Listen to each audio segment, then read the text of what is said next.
جنوبی پنجاب کی سبزی فروٹس مارکیٹ میں مقامی سبزیوں اور پھل کی قیمتوں میں واضح کمی دیکھنے میں آئی ہے۔ اس وقت میلسی فروٹ مارکیٹ میں موجود ہیں مدثر حسین۔ مزید تفصیلات جانتے ہیں ان کی اس رپورٹ پہ۔ جی بالکل، موسم سرما کی نسبت موسم گرما کے پھل اور سبزیوں میں استحکام دیکھا جا رہا ہے، جس کی وجہ علاقائی اور سبزیوں کی مارکیٹ میں وافر مقدار میں دستیابی ہے۔ اگر بات کی جائے پھلوں کے بادشاہ آم کی، تو آم کے مختلف اقسام 40 سے 100 روپے کلو میں دستیاب ہیں۔ سبزیوں میں نایاب ہونے والے ٹماٹر 30 روپے، بھنڈی، کدو، کریلا وغیرہ 50 روپے فی کلو دستیاب ہیں۔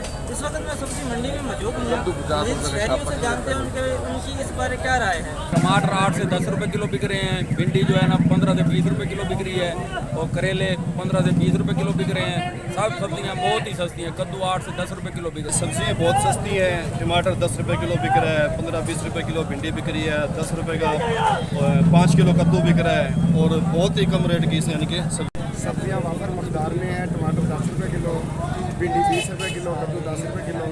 سبزیوں کے کوئی حالات نہیں ہیں۔ جیسا کہ آپ نے عوام کی رائے سنی، مقامی سبزیوں اور پھلوں کے علاوہ آڑو، خوبانی، آلو بخارا اور سیب، جو کہ شمالی علاقہ جات کے پھل ہیں، اسی لیے ان کی قیمتیں مقامی پھلوں سے بہت زیادہ اور عوام کی قوت خرید سے دور ہیں۔ جی